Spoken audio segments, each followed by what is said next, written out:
Hey folks, we have a little project to do today. It's a part for the 9-cylinder radial engine that I'm working on. You know, as I mentioned before, I'm grabbing a few minutes here and there to make some parts. So this is a simple part. It's made out of a piece of 1/8" aluminum, and it's got some holes in it, and it's got like perimeter machined around the outside. It's called a cam retainer plate.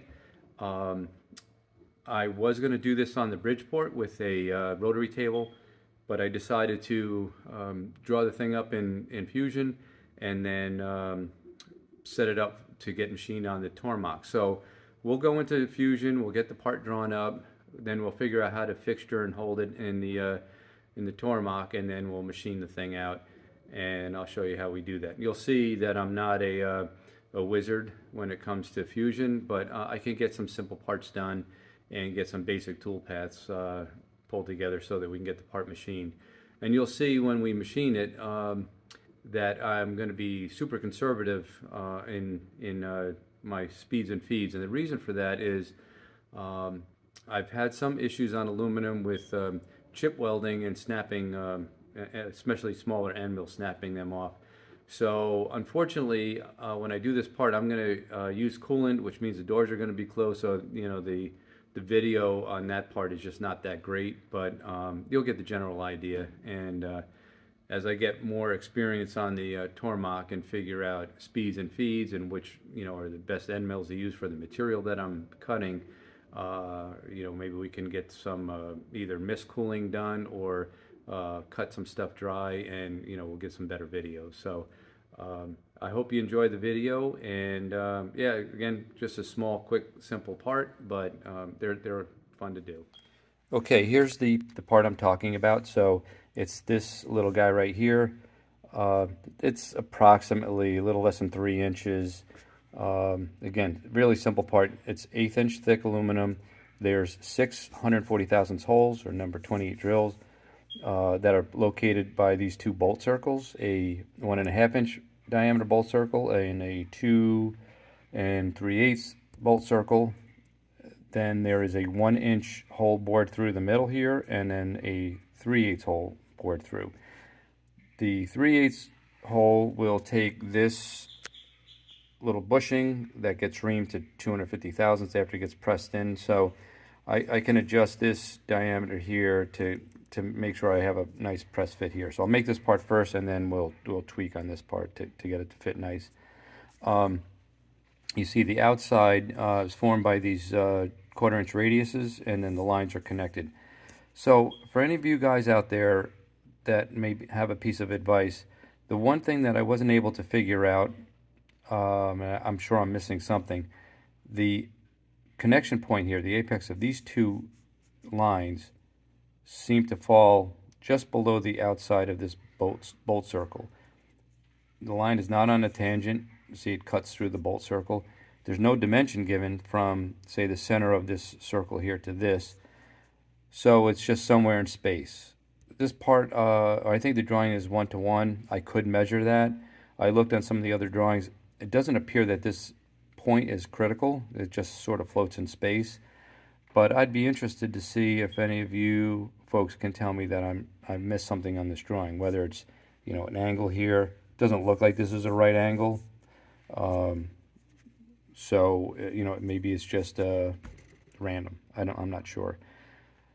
So we'll make this part. Then later we'll do this part right here. These are 3 bushings. They're made out of aluminum, out of a 35 thousandths diameter stock.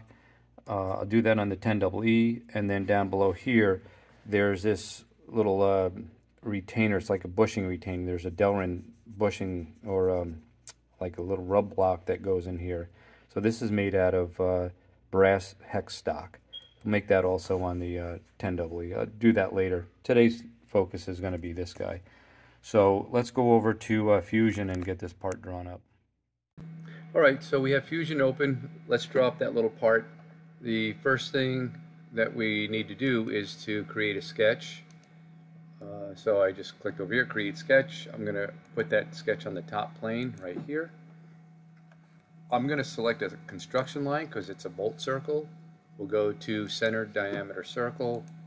We'll pull that out at 2.375, and we know we need another bolt circle. That one is at 1.5. Again, it's a construction line.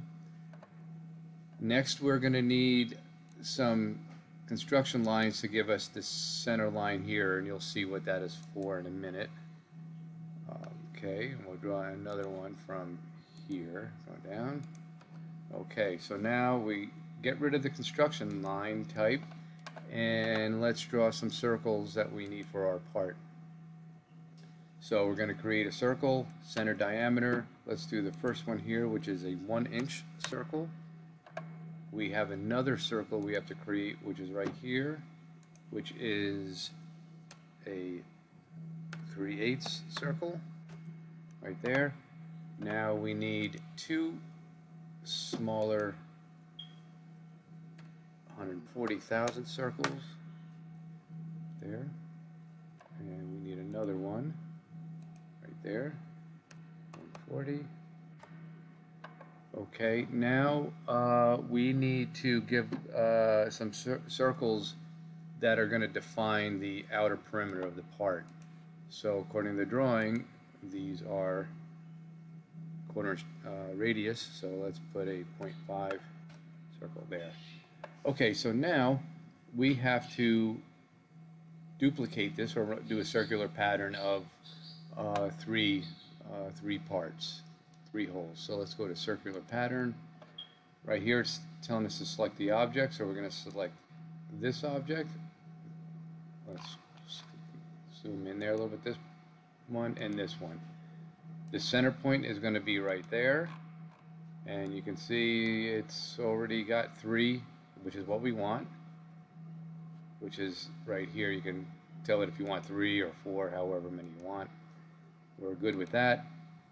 So now we have our circle arrays. Now we have to connect these outer lines to make the part finished up. Okay. Alright, so let's go back here. We're going to grab this, go right from here to here. And again, I'm not a power user of Fusion, just kind of caveman style, just getting it done right there.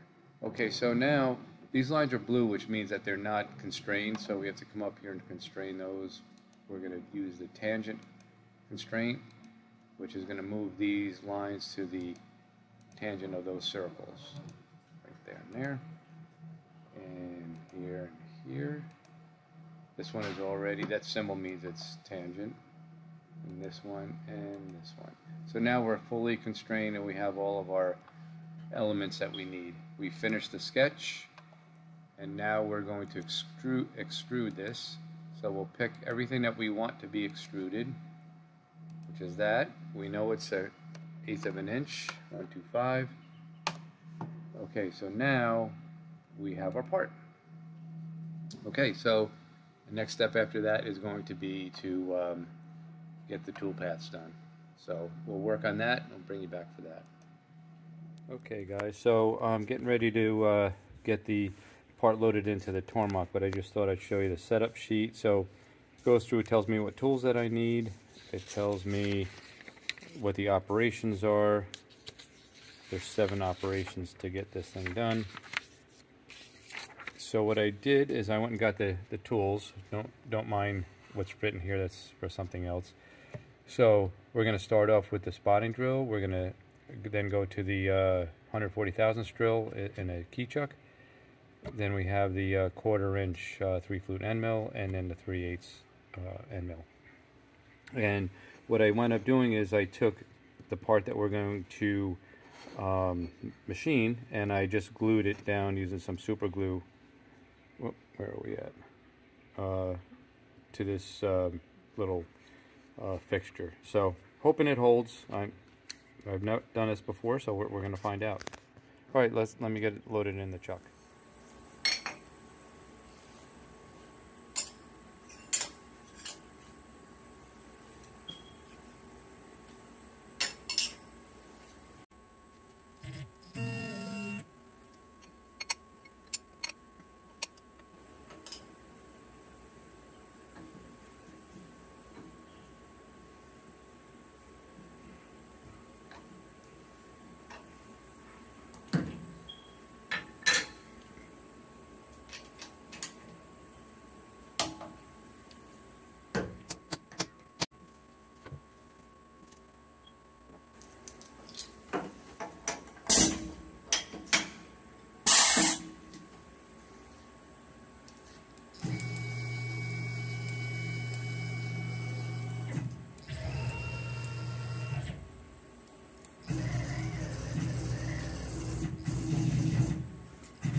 Okay, we got our XYZ set.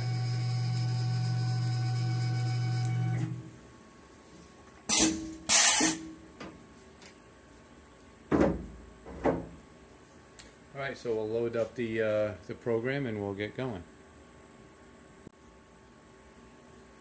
Okay, let's get started.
Well, our glue didn't hold. That's too bad, we're almost done. Maybe too much pressure. We'll see what we got anyway.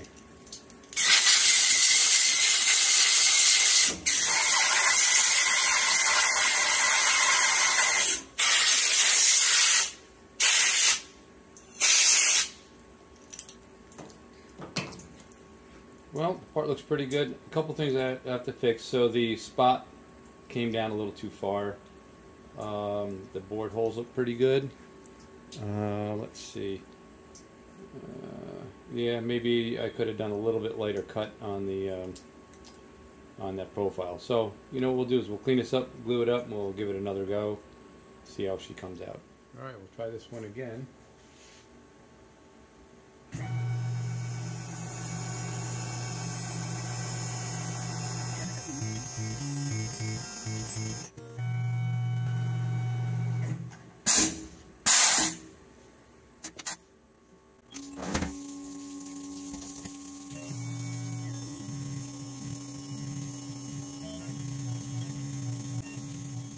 Alright guys, what I did was I actually broke the program up into two parts. One where all it did was drill these holes.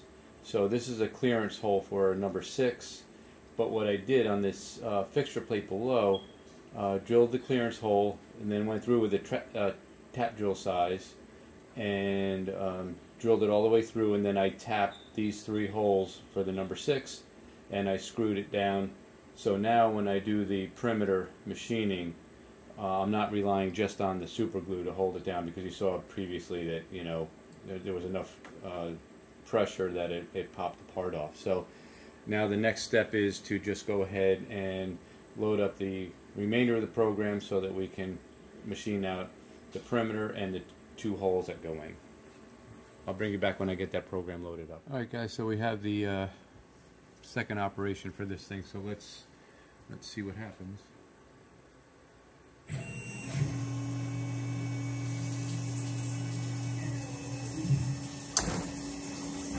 Going to adjust the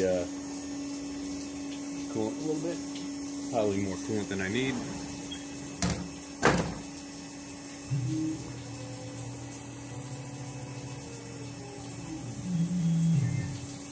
Just checking to see which part is going to do that hole in the middle.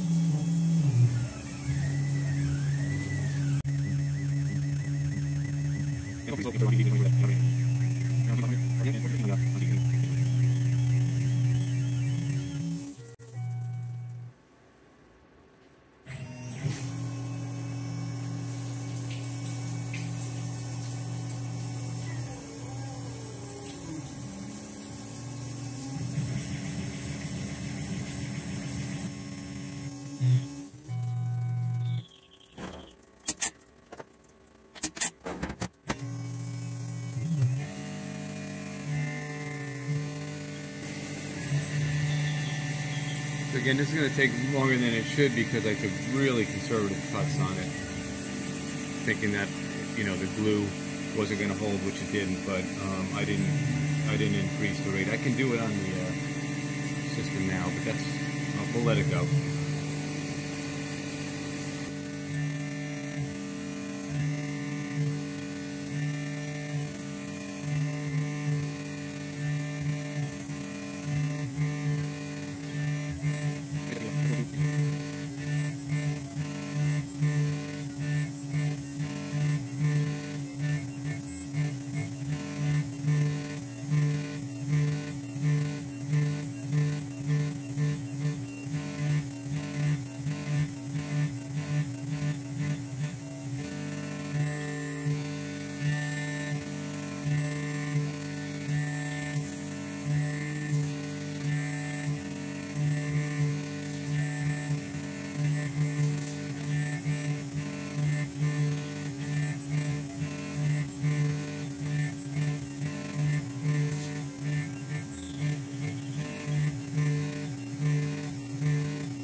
Alright guys, that looks like it. We'll see if we can get this thing off of here, and maybe we can get it off of there.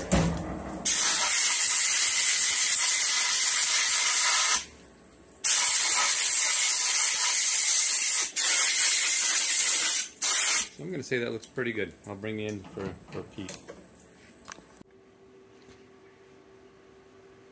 Okay guys, so you can see we got right there, that's supposed to be 1 inch, so we're looks like a half under, just to show you that.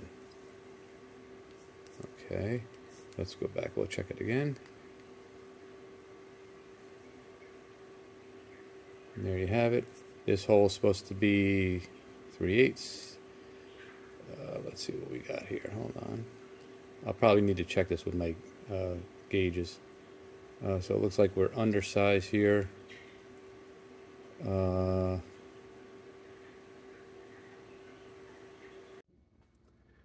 Okay folks, so that wraps up the cam retainer plate for the 9-cylinder radial engine.